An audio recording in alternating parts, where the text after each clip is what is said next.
ہمارا پروگرام آگے بڑھاتے ہوئے میں ہمارے مدرسے کے شیخ الحدیث حضرت مولانا شیخ حنیف صاحب دامت برکاتہم سے درخواست کرتا ہوں کہ وہ مختصر اپنے ملفوظات سے ہمیں نوازیں۔ بسم اللہ الرحمن الرحیم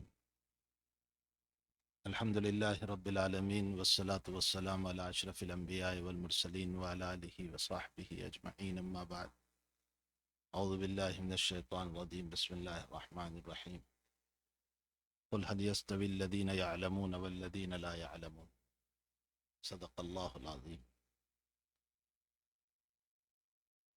بزرگان محترم، معزز بھائیو، دوستو عزیزو، اولاً تو ہم بہت خوش ہیں کہ حضرت مولانا موسیٰ صاحب دامت برکاتہم العالیہ ہماری اس مجلس میں تشریف فرما ہے۔ حضرت کی آمد صرف ہمارے اس ادارے کے لیے نہیں بلکہ پورے شہر کے لیے باعث خیر و برکت ہے۔ اس میں کوئی شک نہیں کہ اہل اللہ کی آمد اور بزرگوں کا وجود یہ وہاں بہت ساری خیر و برکت کو لے کر آتی ہے۔ ہمارے شاہ وسیع اللہ صاحب رحمۃ اللہ علیہ، ویسے شاہ وسیع اللہ صاحب رحمۃ اللہ علیہ کی تو ملاقات نہ ہو سکی، لیکن حضرت مولانا محمد احمد صاحب پرتاپ گھری رحمۃ اللہ علیہ سے ضرور حاضری ہوئی۔ حضرت کے آخری مرض میں حاضر ہوا تھا جب مظاہر میں پڑھ رہا تھا، اور حضرت نے اس وقت مجھے پوچھا تھا، ہم 3 طلبہ گئے تھے، پوچھا کہ کہاں سے آئے، ہم نے کہا کہ مزاح علوم سے۔ حضرت اسی بیماری میں پھر حضرت کا انتقال ہو گیا تھا۔ تو فرمایا کیا پڑھتے ہو؟ میں نے کہا دور حدیث۔ کہا اچھا بخاری شریف مولانا یونس صاحب سے پڑھ رہے ہیں؟ تو ہم نے کہا جی۔ فرمایا اکابر محدثین کی یادگار ہے، ان کی قدر کرنا۔ اس کے بعد ایک نقطہ ہمیں بیان کیا تھا جو میں نے اس سے پہلے بھی ایک جلسے میں نقل کیا تھا۔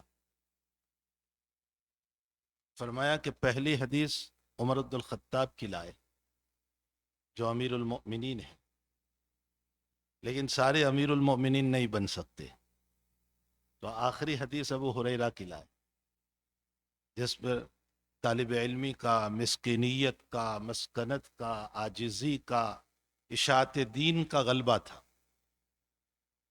اور سارے طلبہ یہ بن سکتے کہ عاجزی ہو، مسکینیت ہو، اشاعت دین کا جذبہ ہو۔ فرمایا کتاب ختم کرتے کرتے بخاری ہمیں یہ سبق دے گئے کہ پڑھا تو ہے اشاعت علم کرنا، ورنہ تو علم ضائع ہو جائے۔ خیر بہرحال یہ تو بات مجھے یاد آ گئی۔ ہمارے شاہ وسیع اللہ صاحب رحمۃ اللہ علیہ فرمایا کرتے تھے کہ حکیم الامت حضرت اقدس تھانوی رحمۃ اللہ علیہ فرماتے تھے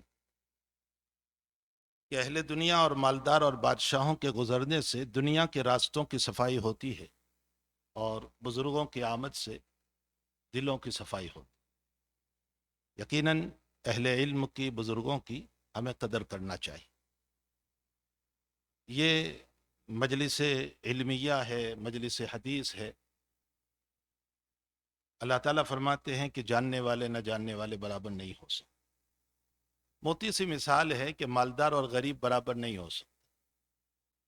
مالدار سے جو دنیا میں رفاہی کام ہوتے ہیں وہ غریب نہیں کر سکتا۔ مالدار غریبوں کو، یتیموں کو، مساکین کو مدارس پر، مساجد پر خرچ کرتا ہے، غریب نہیں کر سکتا۔ جیسے مالدار اور غریب برابر نہیں ہو سکتے، اسی طرح عالم اور غیر عالم برابر نہیں ہو سکتے۔ یہ قرآن کہہ رہا ہے۔ علم سے راستہ ملتا ہے، اور جہالت یقیناً گمراہی کا ذریعہ۔ لیکن جس علم کو یہاں پڑھایا جاتا ہے، بیان کیا جاتا ہے، اس کا تعلق قرآن و حدیث سے۔ میں مختصر اس علم کے باب میں، یہ علم کتابوں سے حاصل نہیں ہوتا۔ کوئی یہ سمجھ لیں کہ میں کویت میں رہوں، عربستان میں رہا، یا دبئی میں رہا اور وہاں کی کچھ عربی زبان کو سیکھ لیا، یا کچھ ڈکشنری اور لغات کو دیکھ کر کے میں نے زبان کو سیکھ لیا، اور میں اس علم دین کو، قرآن اور حدیث کو پڑھ لوں، یہ جنون ہے، پاگل پن ہے، جہالت ہے، نادانی ہے۔ کتابوں کو پڑھ کر کے کبھی بھی انسان عالم دین نہیں ہو سکتا۔ یہ مسئلہ بہت سمجھ لیں، اس لیے کہ ایک بلا چلی ہوئی ہے اس وقت، یہ جو گمراہیاں پھیر رہی ہے نا، یہ جو اس وقت گمراہیاں پھیر رہی ہے، اس کی بنیادی وجوہات یہی ہے کہ وہ لوگ اشاعت دین کے لیے بیٹھے ہوئے ہیں جو کتابوں کے ذریعے سے علم حاصل کر کے لوگوں کو بیان کر رہے ہیں۔ اسی بنیاد پر کوئی رجم کے مسائل کا انکار کر رہا ہے، کوئی سرقہ کے حکم کا انکار کر رہا ہے، کوئی اور مسائل کا انکار کر رہا ہے، کوئی کہہ رہا ہے کہ عورت بھی امام بن سکتی ہے، وغیرہ وغیرہ۔ ان مسائل کی بنیاد ہی یہ ہے۔ اس علم کا تعلق استماع سے۔ سفیان ثوری رحمۃ اللہ علیہ، جو حضرت الامام امام اعظم امام ابو حنیفہ رضی اللہ تعالیٰ عنہ کے ہم زمان ہیں، سفیان ثوری رحمۃ اللہ علیہ اس علم کے سلسلے میں، اس علم سے مطلب قرآن و حدیث، اس علم کے سلسلے میں فرماتے ہیں العلم هو الاستماع ثم الانصات ثم الحفظ ثم العمل ثم النشر۔ اس علم کو پہلے براہ راست سننا ہے۔ معلوم ہوتا ہے کہ علم استاد سے سن کر کے حاصل ہوگا، کتاب سے یہ علم حاصل نہیں ہو سکتا۔ میں اس کی دو چار مثالیں دے دوں۔ اللہ تعالیٰ نے اپنے پیغمبر صلی اللہ تعالیٰ علیہ وسلم کو یہ فرمایا استمع لما یوحی الیک، آپ غور سے سنو جو وحی کی جا رہی ہے۔ یہ نہیں کہا کہ ہم آپ کے سامنے کتاب رکھ دیتے ہیں، آپ بیان کر دینا۔ اذا قرئ القرآن فاستمعوا له، بہت غور سے سنو اس کو۔ اس لیے وحی کے نزول کے موقع پر جناب نبی کریم صلی اللہ علیہ وسلم کے سارے خیالات دنیاویہ سب ختم ہو جاتے تھے اور آپ اللہ کی طرف کل متوجہ ہو جاتے۔ یہ ہے استماع۔ پھر صحابہ کرام، ان کے باب میں فرمایا کہ یہ صحابہ کرام کے سامنے اذا یتلی علیہم آیاتی، جب قرآن پڑھا جاتا ہے یہ غور سے سنتے ہیں تو ان کے ایمان میں زیادتی ہو جاتی۔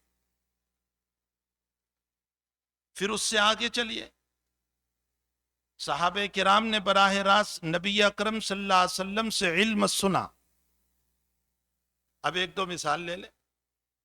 اللہ کے حبیب پاک صلی اللہ علیہ وسلم معراج میں تشریف لے گئے، آپ کو مکمل نماز دے دی گئی، موسیٰ علیہ السلام کے کہنے پر 50 سے 5 ہو گئی، دنیا میں آئے۔ اب دنیا میں آنے کے بعد اللہ تعالیٰ یہ فرما دیتے کہ پیغمبر ہم نے آپ کو جو نماز کا حکم دیا ہے اس کو پڑھو، لیکن ایسا نہیں کیا۔ جا جبریل علیہ السلام تشریف لائے، اور جبریل علیہ السلام نے آ کر کے 2 دن تک آپ کو نماز سکھائی۔ پہلے دن ظہر عصر مغرب عشاء، دوسرے دن فجر، ظہر عصر مغرب عشاء، اور تیسرے دن کی فجر۔ یہ 10 نمازوں میں باقاعدہ جبریل امین آئے اور آ کر کے پڑھ کر کے آپ کو نماز بتائی۔ یہ براہ راست بتانا اس بات کی دلیل ہے کہ یہ علم دین استاذ کے بغیر نہیں مل سکتا۔ دوسری مثال لے لیں، نماز کی ساری حیت اللہ نے قرآن میں بیان کر دی ہے۔ اقیم الصلاۃ وآتوا الزکاۃ، نماز پڑھو زکات دو۔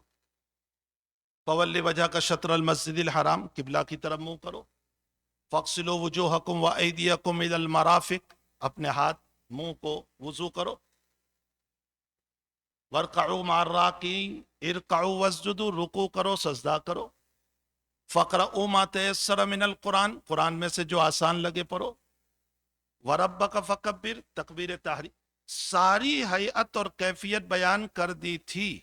اب نبی کو صرف یوں ہی کہنا تھا نا، صلو کما انزل الاحکام فی القرآن، تم ایسے نماز پڑھو جیسے احکام اترے ہیں قرآن میں۔ ایسا نہیں فرمایا۔ کیا فرمایا؟ صلو کما رأیتمونی اصلی، ایسے نماز پڑھو جیسے تم نے مجھ کو نماز پڑھتے دیکھا۔ معلوم ہوتا ہے کہ نبی سے براہ راست علم لیا گیا. اسی لیے تو حدیث مرسل کے باب میں بڑی حجت بڑی بحثیں ہوتی ہے کہ اگر راوی بیچ میں حذف ہو گیا اور اس نے براہ راست حدیث کو نہیں سنا تو یہ قابل استدلال ہے یا نہیں. حدیث مرسل کے اوپر خود صحابی کے باب میں کہ صحابی کیسے ثابت ہوں گے ایک مستقل بحث ہے. علامہ عراقی رحمۃ اللہ علیہ نے، امام نووی نے، ابن صلاح نے اس پر جو لمبی چوڑی بحث فرمائی ہے اور 4 قول نقل فرمائے. یا تو تواتر سے صحابیت ثابت ہو جائے نمبر 1، یا تو استفزا ہو جائے یعنی شہرت یہ صحابی ہے نمبر 2، نمبر 3 یا کوئی صحابی ان کی صحابیت کی تائید کر دے 3، یا چوتھی بات وہ خود فرما دیں کہ میں صحابی ہوں اور ان کی عدالت پر اعتماد ہو. ان کے علاوہ کوئی چوتھا طریق، پانچواں طریق نہیں. تو یہ کیوں بحثیں ہوئی کہ براہ راست حضور سے علم لینے والے کون ہیں. اس لیے اگر کوئی جن کسی پر حاوی ہو جاتا ہے، کسی انسان پر آتا ہے، اس کے بعد وہ کہتا ہے کہ میں صحابی ہوں یا میں تابعی ہوں، تو یہ ایک مستقل بحث ہے. علامہ عراقی نے اس پر 22 صفحے لکھے کہ ہم ان کی صحابیت کو قبول کریں گے یا نہیں کریں گے. میں تو اشارات کرتا ہوں ان بچوں کے لیے. اس سے یہ معلوم ہوتا ہے کہ یہ علم جو ہے کتابوں سے نہیں، استماع سے، براہ راست استاذ کے سننے سے یہ علم آتا ہے. کتابوں سے کوئی عالم نہیں بنتا. اور صرف کتابوں سے جو عالم بن جائے گا، ہمارے اکابر کے اندر بہت سارے محدثین ہیں، باوجود کہ وہ بہت کچھ پڑھے ہوئے تھے لیکن خطائیں ان سے بھی ہو گئی. کیسی خطائیں ہو گئی؟ ترمذی کے ایک راوی ہے ابن لہیہ رحمۃ اللہ علیہ، ایک حدیث شریف آتی ہے، احتجم رسول اللہ صلی اللہ تعالی علیہ وسلم فی بیتہ فی مسجدہ. اب یہاں پڑھ دیا احتجم، پچھنا لگایا مسجد میں. تو اب بحثیں شروع ہو گئی کہ مسجد میں پچھنا لگایا تو خون نکلا ہوگا، تو کیا مسجد میں خون نکلنا جائز ہے؟ کسی نے کہہ دیا نبی کا خون پاک ہے، کسی نے کہا فی مسجد بیتی ہے. حقیقت یہ ہے کہ راوی کو سو ہو گیا، احتجم نہیں ہے، احتجر رسول اللہ صلی اللہ علیہ وسلم. حجور نبی اکرم صلی اللہ علیہ وسلم نے حجرہ بنایا، کمرہ بنایا، وہ جو چٹائیوں کا بنایا جاتا تھا اعتکاف اور معتکفین کے لیے، احتجرہ ہے، لیکن ذرا سا لفظ بدل گیا. باوجود کہ محدث یزید بن ہارون کہتے ہیں، ابن ذہبی علامہ ذہبی نے اس کو نقل کیا کہ یزید بن ہارون کہتے ہیں کہ میں نے ایک مرتبہ حدیث بیان کی، حدثنی بہ عدۃ، متعدد لوگوں نے مجھے یہ حدیث بیان کی. فقال رجل، فقام رجل وقال، تو ایک آدمی مجمع میں کھڑا ہوا، طالب علم اچھا خاصا پڑھا ہوا، حدیث کا پڑھا ہوا، وہ کھڑے ہو کر سوال کر رہا ہے، عدتم من ابن، عدتن کس کا بیٹا ہے؟ حالانکہ عدتن کا معنی متعدد لوگوں نے بیان کی، لیکن وہ سمجھ گئے کہ عدتن کسی کا بیٹا ہے. صحابی نے ایک بات نقل کی ہے کہ ایک راوی نے جب روایت بیان کی، قال رسول اللہ صلی اللہ تعالی علیہ وسلم عن جبریل عن اللہ عز وجل، تو وہ صاحب جنہوں نے اس روایت کو سنا تھا انہوں نے کیا پڑھا؟ قال رسول اللہ صلی اللہ علیہ وسلم عن جبریل عن اللہ عن رجل، عز وجل کو پڑھ دیا عن رجل. معلوم ہوتا ہے اللہ کا بھی کوئی آدمی ہے اوپر جو اللہ کو بیان کر رہا ہے. صحابی نے اس طرح کے بہت سارے واقعات کو نقل کیے ہیں. مختصر یہ کہ دیکھو یہ فن جو ہے نا، علم حدیث اور علم قرآن، یہ دنیا کا کھلونا نہیں ہے، یہ دنیا کا کھیل نہیں ہے کہ کتابوں سے عالم بن جائیں اور مسائل بیان کرنے لگ جائیں. ہمارے اکابر کا دستور تو یہ رہا، ہمارے حضرت شیخ یونس صاحب قدس اللہ سرہ کو ہم نے بار بار حج میں دیکھا، لوگ آ کر مسئلہ پوچھتے تھے، کہتے تھے کسی مفتی سے پوچھ، حضرت نہیں بتاتے. آج تو حال یہ ہے کہ عوام الناس میں سے بھی 2-3 مسئلے کیا جان لیے، جی مجھے معلوم ہے، آپ مجھے پوچھ لیجئے. ایک عالم کو جب یہ حق نہیں ہے کہ وہ فتوے دینے لگے، تو عوام کو کیا حق ہے کہ وہ مسائل کو بیان کرنے لگے. اس لیے اس علم دین کو کھلونا نہ بنائے. یہ بہت محتم بشان دین ہے، اور اگر اس کو کھلونا بناؤ گے تو نتیجہ یہ ہوگا کہ ضلالت، گمراہی، فتنے، فساد اور بدعات کے علاوہ کچھ نہیں ہوگا. اس لیے ہمیں چاہیے کہ اس دین کا اکرام کریں اور اس علم دین کا اکرام کریں. اور آخری بات، ماشاءاللہ اس پورے جو ہے یو کے میں ہو، یو ایس میں ہو، یہاں ہو، ہر جگہ پر ماشاءاللہ بچیوں کو پڑھانے کے بڑے شوق ہیں. بہت اچھی بات ہے. گھر کا ماحول بنتا ہے، معاشرہ بنتا ہے، سوسائٹی بنتی ہے، نکاح ہوتا ہے تو وہ گھر بنتا ہے، تربیت، ساری باتیں ہو رہی ہیں. لیکن امامت کے لیے بچی کی ضرورت نہیں ہے، وہ تو ان لوگوں کی ضرورت ہے. قیام جمعہ کے لیے ان لوگوں کی ضرورت ہے، قیام عیدین کے لیے ان لوگوں کی ضرورت ہے، مسئلہ افتاء پر فائز ہونے کے لیے ان مردوں کی ضرورت ہے. اس لیے میں آپ پورے مجمع سے گزارش کرتا ہوں کہ آپ اپنے لڑکوں کو، اپنے بچوں کو بھی، جہاں اپنی بیٹیوں کو، اپنی نور نظر کو، اپنے لخت جگر کو پڑھا رہے ہیں، بہت اچھی بات. وہیں پر اپنے بیٹوں کو بھی علم دین کی طرف راغب بنایا جائے، شوق دیا جائے. اور یہ جو ذہن میں بیٹھا ہوا ہے سیلری کم ہے، سیلری کم ہے، سیلری کم ہے، کیا کریں گے زندگی، یقیناً ہے، اس میں کوئی دو رائے نہیں ہو سکتی ہے.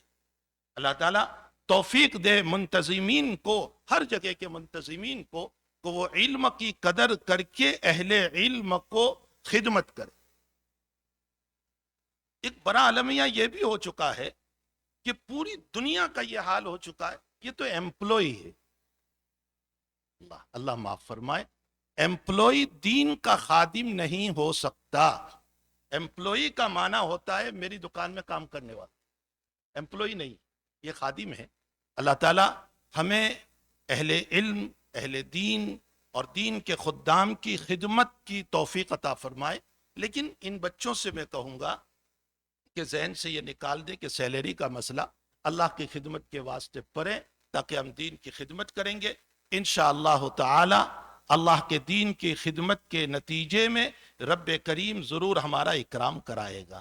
یہ چند باتیں اس وقت ذہن میں تھی جو میں نے عرض کر دی. اللہ تعالیٰ مجھے بھی توفیق دے، آپ سب کو بھی توفیق دے. آج کے اس جلسے کو اللہ تعالیٰ بے حد قبول فرمائے، حضرت کی آمد کو باعث خیر بنائے. وصلی اللہ علی نبی الکریم برحمتک یا